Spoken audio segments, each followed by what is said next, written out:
خب اینک میگذاریم به زمینه کیوی، چون از پلی مارکت مصنف کردیم.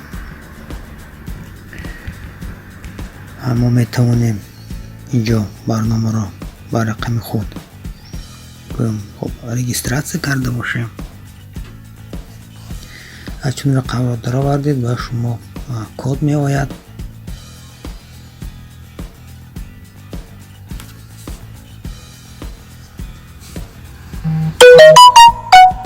خب کد را می بینیم.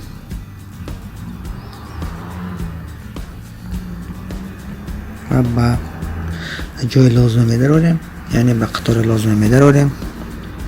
خب اکنون میتونیم به برنامه کد گذاریم تا فقط خودمون با آن درآمد تانیم، دیگه کس نتواند درآید. این چین اگر خواهید میتونید اگر از در تلفنتون چت کی پالیس باشد انتخاب کنید. خب با پرسش یعنی رازرشینی میدیم و چون به برنامه وارد شدیم اکنون بیایید میبینیم که کدام راههای گذراندنی مبلغ به تاجیکستان است. برای مثال بیایید میبینیم перевод на карту. خب و از اینجا میبینیم چون در قطار اول هست اینجا کارت ملی، کارت دوشنبه سیتی. خب بیایید کارت ملی را نیز میبینیم، یعنی اینجا باید نمره کارت را دارد یا اینکه میتواند طریق کامera آن را رسم گرفته باشد. خب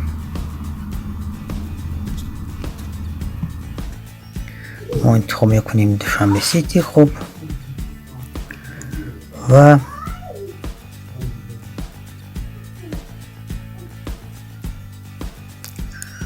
انتخاب میکنیم رقم را.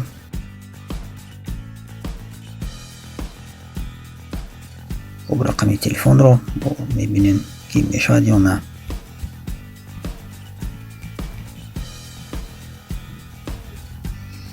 خب رقم رو در آورده شدیم،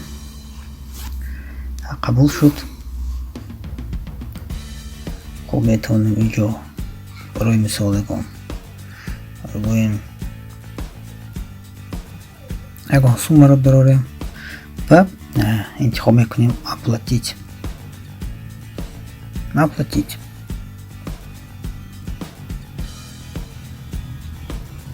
خب اپلات گذشت، میرم به اکرانی اساسی.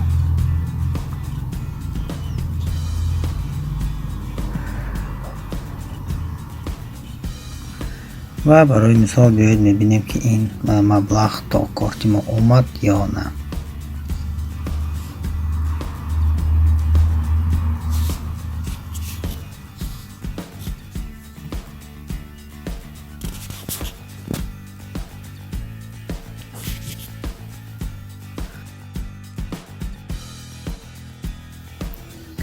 چون در آمدیم کارت را میبینیم.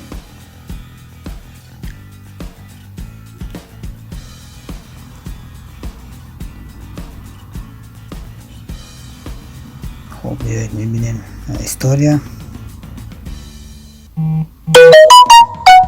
сообщение آمد و چون میبینید مبلغ قبول شد.